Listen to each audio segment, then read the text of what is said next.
Welcome back to Cody in the Cinema. Today, I'm covering a director I've been awful excited about lately and a product that Criterion put out recently, Chantal Akerman. And I'll mostly be talking about the film that she's so famous for, Jeanne Dielman. And this is the product. And if you get this online during Criterion's sale, I would imagine you could get it in the neighborhood of $50. So check into that. This has all kinds of films in it. I'll list them to where you can see what all's in there. But I have seen 3 of the films, some of the interviews, and one of the shorts as well. Great stuff. I'm so excited about it. So the film that I really wanted to talk the most about, and the one she's most celebrated for, Jeanne Dielman, it was named number 1 in the Sight and Sound poll of 2022. And if you're unfamiliar with that, the Sight and Sound poll is a prestigious poll that takes place, I believe, once every decade. And there was a little bit of controversy about this. I have no issue with this director being on in this list whatsoever. For me, rankings are apples and oranges, and that, what's 1, what's 2, what's 20, what's 90. These are great films. And our story is about a woman. She's a widow, and in the opening shot of this film, we see that she lives in sort of an apartment situation. She opens the door. There's a client at the door. She takes his coat. They go to her bedroom. You see the door close. They come out, he pays her, he leaves, and the rest of the film, a lot of it's just her doing everyday chores and tasks. Things like cooking, washing, you name it, drinking milk. I mean, it's a lot of her day-to-day life. And in one of the interviews, Akerman had said that the gestures of women were kind of like the lowest hierarchy of cinema. And this movie is a chance for women in a situation where they maybe haven't seen cinematic representation. That's supposed to be the idea, to the best of my understanding, and I think it works really well for a number of reasons.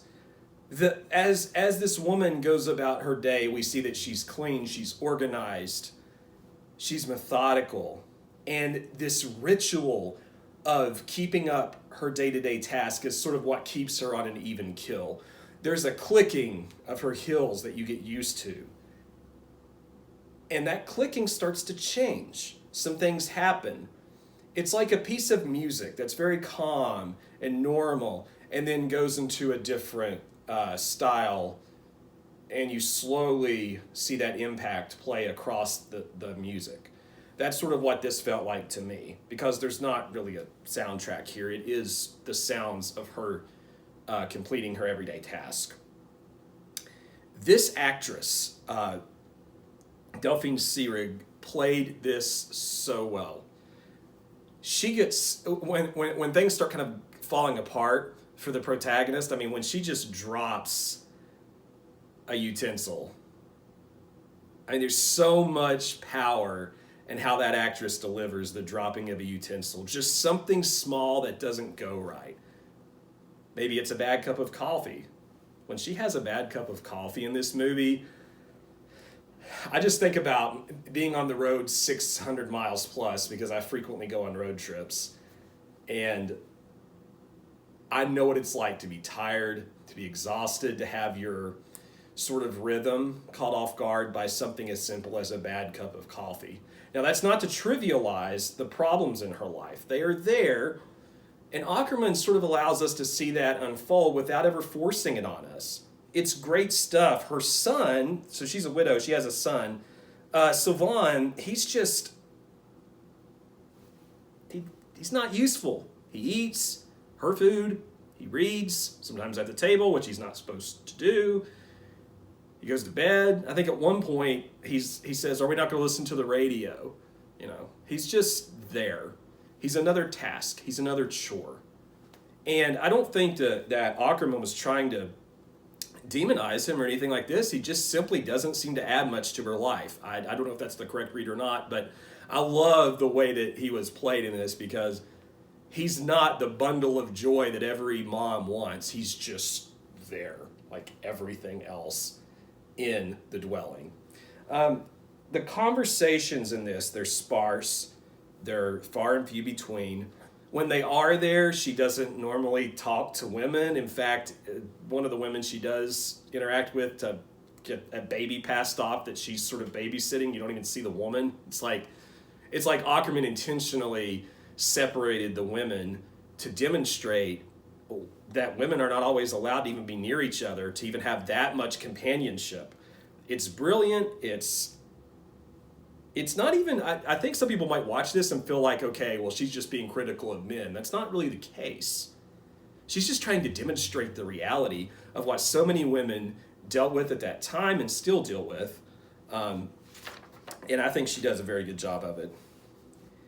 There is a scene I paused when I was watching this. She's going up an elevator, and she didn't stop. I stopped, and I paused, and it looked so much. I was thinking of this. It looked like this scene from Stagecoach, the John Wayne, John Ford Western that really propelled this genre, where someone asked John Wayne's character, like, what happened to your brother? He was murdered. And he just like stares. This certain stare that I've tried to emulate it, I can't. And I saw it in the elevator with Jeanne, and I was like, this is the same stare. This actress is so good, and she's imprisoned in this elevator and in this apartment and in this life, and she hasn't been able to break free. And for me to see that, I'm a big Western guy, so every movie I come across, that I like a lot, I relate back to some Western. For me to make that association, I related to it so much. You might be tempted to think that this is defeatist cinema, and it's not. It's not negative, really. It's just there. It's just taking a video of this woman's life. And there's a flickering blue light I wanted to talk about in the living room, and that is the image that stayed with me as I finished this film last night. It stayed with me as I was falling asleep. I thought about it this morning all day, and what that flickering blue light does for the film is some of my favorite in all of the work of this director. It's a great film. It's a long film. Don't let that deter you. Don't let its length deter you. You should definitely see it if you're a fan of cinema. Other films that I've enjoyed in here, News from Home, which was also on the Sight and Sound list, it's a film that is basically just shots of New York City from the 70s, and the director reads letters from her mother that she had sent her the first time she was in New York, and it builds some of these same themes that Jeanne Dielman built, such as isolation, loneliness.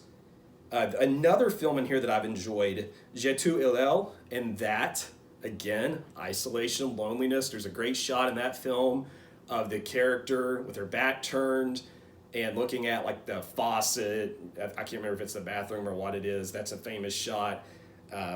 It's another remarkable example of how she uses physical space, the dimensions of rooms, to tell a story. This is a visual storyteller. This is a bold, brave, innovative filmmaker who took the rules, threw them out of the window, and she did her own thing, and it's fantastic.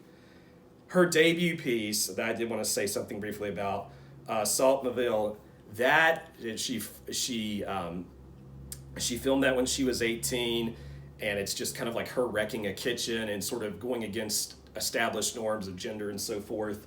Similar to parts of Daisies, a film that was in that same time period, and I believe came a couple years before it. But another remarkable film about two women who are friends. Got to see this one. Those are my overall thoughts on this, other than there are great interviews in this, and for the price and for what the price you can purchase this for, you definitely should. That's all I have to say. Thank you for coming here to my channel and this video. If you enjoyed the content, please feel free to like and subscribe, and let me know your thoughts about this director. What do you like? What do you not like? We'll see you next time.